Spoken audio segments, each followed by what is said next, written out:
this is Kara from Kara Tarot with a general reading for Saturday, December 27th, 2025.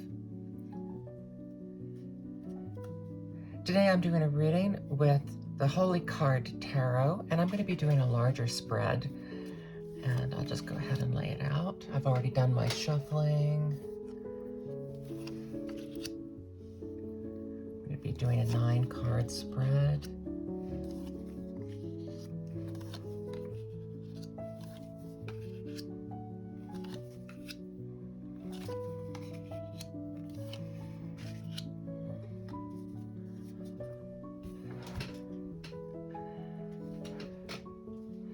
Making sure it's all in. Okay. So our topic today is the Page of Cups. This is this sense of youth and vitality and beginning. It's obviously about emotions and love, offering love. A wonderful way to approach the world, especially after the holidays, is retaining that love in your heart and innocently offering it up.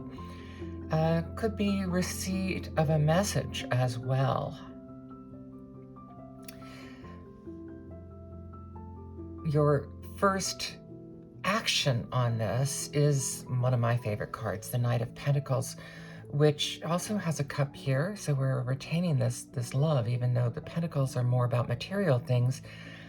The Knight of Pentacles is one of my favorites because it's a thoughtful card. The Knight of Pentacles is ready to take action, but takes the time to get the lay of the land, think about what needs to be done before rushing in, and then only moves when there is the possibility of the best outcome.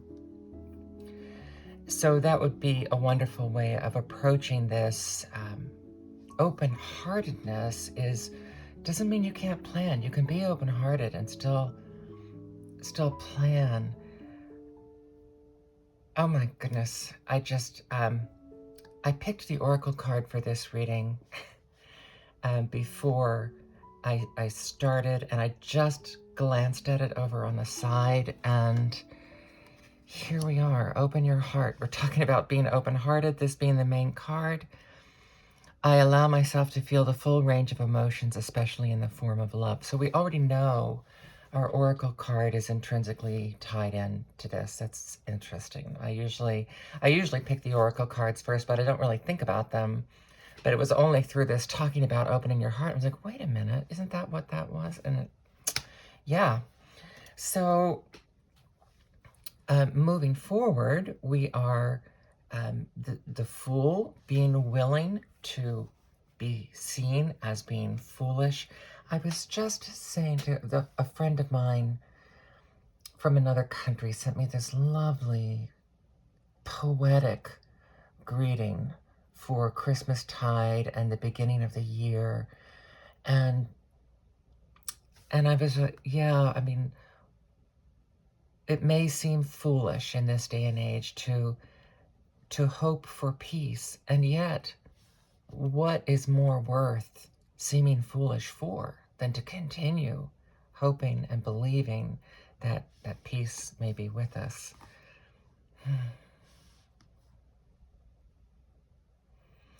The Eight of Pentacles is, I always like it when the Eight of Pentacles portrays the arts in process, because that's my livelihood and my life. And this is kind of telling us, okay, we have this wonderful, we have this planning, this awareness, this willingness to appear foolish, but we still have to get the work done. You know, an artist doesn't just sit down on the canvas and wish that the picture will appear. They have to do the work, and they have to do it piece by piece, bit by bit. Same way with learning music. No matter how well you sight read, because it's interesting, I have been long time Facebook friends with a really great pianist, Jeffrey Beagle, who commissions a lot of new concertos for piano. And he sight reads at tempo. I mean, that's how, it's his life is such, his work is such that he can sit down and sight read at tempo.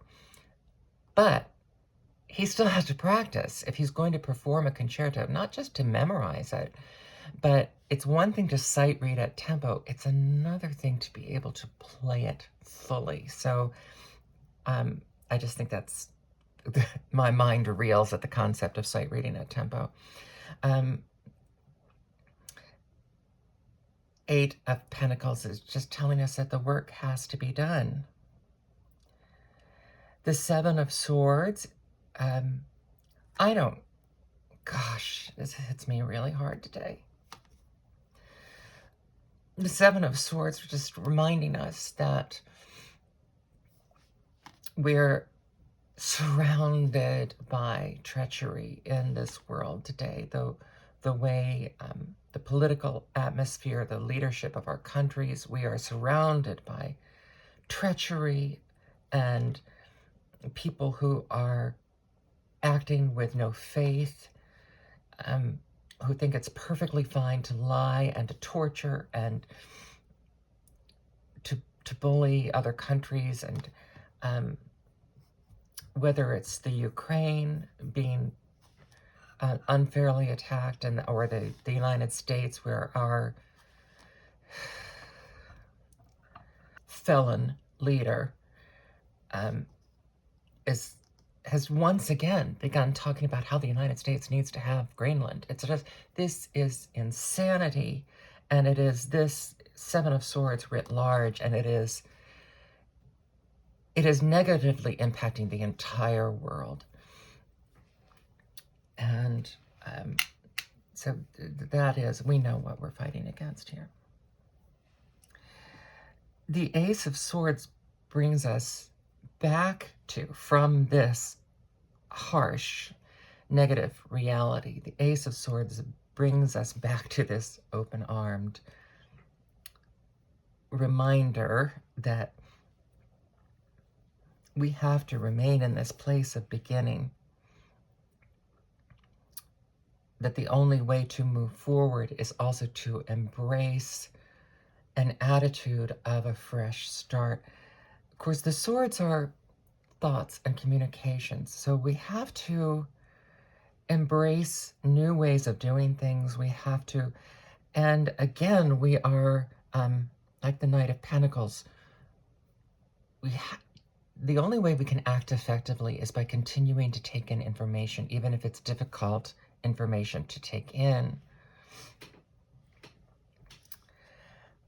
And this this winter season of this card, perhaps a reminder that the darkness is has to be a part of every life. And but that reminding us that it's cyclical and we can move out of it. We may be moving out of it. Our hope is that we move out of it in this coming year.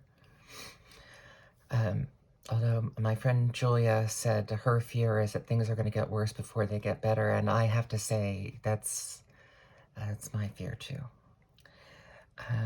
But we don't have to live in fear. We don't have to live in that. We don't have to act on that. The moon tells us that there are things going on underneath the surface that we're not aware of. In this day and age of every trace thought being broadcast by somebody, the moon reminds us that there are things going on a very deep level that we may have no knowledge of, or we may only have subconscious knowledge of. And so there is a peace in resting in that. And to do that, strength is required. The strength of gentleness and firmness and long-range planning. And finally, the Three of Wands is telling us that you've done your preparation, and the time and to be ready to act when the moment is right. I have to pause here. I'm sorry, I had to get up and get a Kleenex. When I saw the Seven of Swords, it just hit me really hard and I started crying. And then my nose began running. So the Three of Wands is telling us that we have to be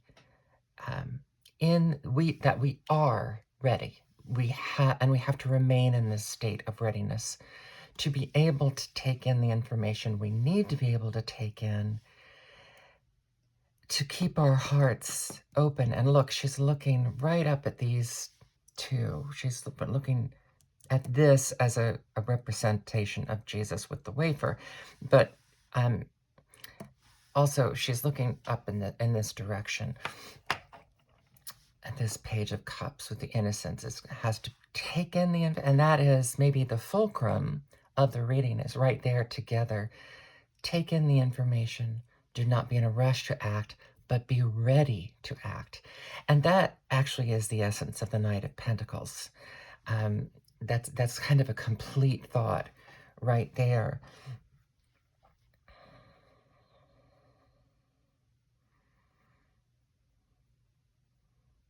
Usually in this layout, the immediate influences are considered to be here. So taking in the information, being ready to act, put in the work, be ready to put in the work, keep a freshness of thought, a freshness of outlook, and retain your strength. These are the immediate influences. If we want to look at the majors of this reading, we have the Fool, Strength, and the Moon. So we have this, again, this message of open-heartedness, being willing to take risks, to jump forward, being aware of things beneath the surface and looking for them, being able to take in messages consciously or subconsciously, and again, putting them together with the strength of what is real strength: patience, kindness. This is Androcles and the Lion. Each being patient with each other to ultimately work for the good of both. And finally, again, open your heart. I allow myself to feel the full range of emotions, especially all forms of love. I hope this reading has resonance for you today. This is Kara from Kara Tarot. Thank you.